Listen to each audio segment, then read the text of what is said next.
अक्सर ऐसा होता है कि बड़ी बड़ी लड़ाइयां जिन आधार पर लड़ी जा रही थी, जिन इश्यू को लेकर के लड़ी जा रही थी, आखिरकार पता यह चलता है कि वो कहीं पर है ही नहीं। ईरान और इजराइल के बीच में युद्ध हो रहा है। 13 जून से इस युद्ध की शुरुआत हुई, आज 8वां दिन है। लेकिन अब जो खबर निकल करके सामने आ रही है वो ये बताती है कि जिस चीज को लेकर के लड़ाई शुरू की गई वो चीज है ही नहीं। यानी एक तरीके से कहा जा सकता है कि ईरान को क्लीन चिट मिल गई है। ईरान पर जो तोहमत लगाई जा रही थी, ईरान पर जो आरोप लगाया जा रहा था, वो आरोप लगाने वाले ही भाग खड़े हुए। उस आरोप का, उस तोहमत का खामियाजा क्या पूरी दुनिया भुगतेगी?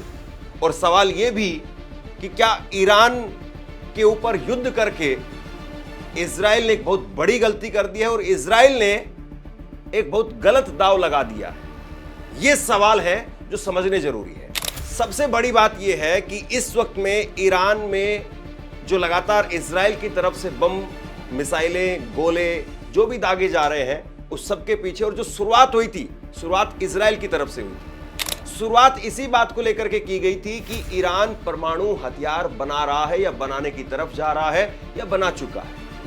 इस तरह की धारणाएं थी और इस तरह की धारणाएं जिस व्यक्ति के आधार पर या जिस रिपोर्ट के आधार पर की गई थी कि ईरान परमाणु हथियार बनाने की तरफ आगे बढ़ चुका है या बनाने वाला है, वो शख्स राफेल ग्रोसी वो खुद पीछे हट गए।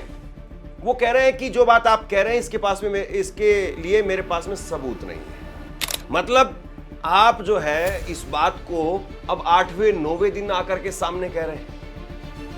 आपको तो ये बात पहले ही क्लियर कर देनी चाहिए थी, या फिर इस बात को अब किसी के जरिए कहलवाया जा रहा है।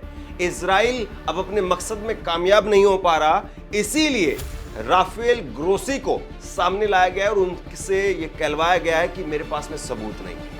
क्या इजराइल अब राफेल ग्रोसी के इस बयान के बाद अपने आप को इस जंग से बाहर कर लेगा, अपने आप को इस जंग से पीछे करेगा और ये कहेगा कि हम जिस बात को लेकर के लड़ाई लड़ रहे थे, ईरान पर जिस बात को लेकर के अटैक किया, वो गलत थे, हम हमारी धारणा, हमारा विश्वास वो गलत था?